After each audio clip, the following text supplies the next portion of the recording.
Here's another historic page from the Illini Scrapbook. For the News Gazette, I'm Mike Pearson.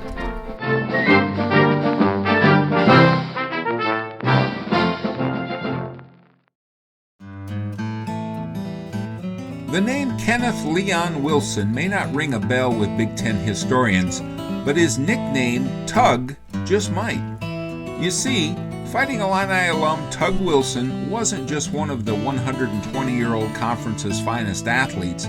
He eventually came to hold the league's highest-ranking job, that of commissioner. He was born and raised in the tiny East Central Illinois farm community of Atwood. Its high school principal, a man named Thomas Samuels, provided young Tug with the inspiration to pursue a career in athletics.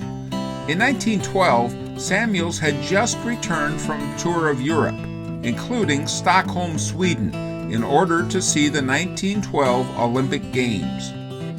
He told Tug about the glories of the events and of Jim Thorpe, the great Native American athlete who had won gold in the pentathlon and decathlon. Samuels challenged eager young Tug Wilson to pursue the dream of becoming an Olympian himself by running the mile to and from Atwood High School to his family's farm in the country. By the time Tug's senior year rolled around, he was easily the best runner in Piatt and Douglas counties. At age 17, just after his graduation, Tug was hired to teach elementary children at a local country school. During his 2 years as a teacher, Tug organized athletic leagues for his one-room school and 3 others. By the age of 19, he had saved up nearly $800 and decided that he would begin classes at the University of Illinois. Tug's interest in athletics led him to involvement with football, basketball, and track and field.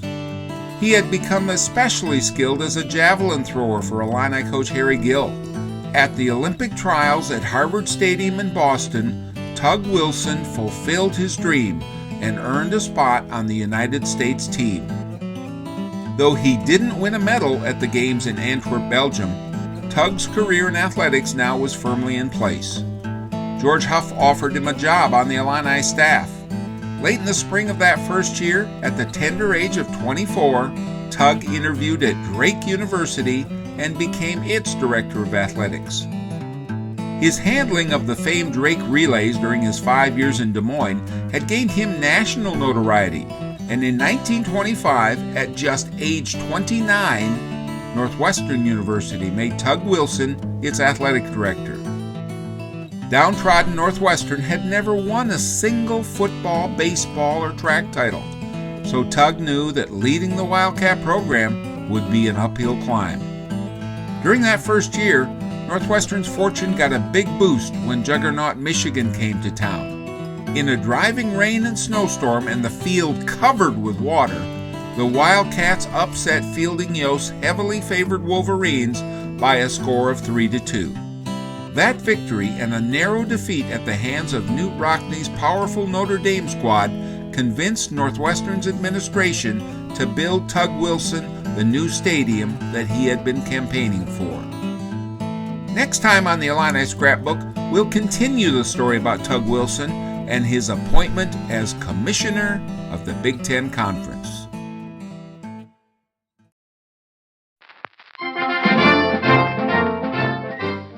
For the News Gazette, this has been another historic page from the Illini Scrapbook. I'm Mike Pearson.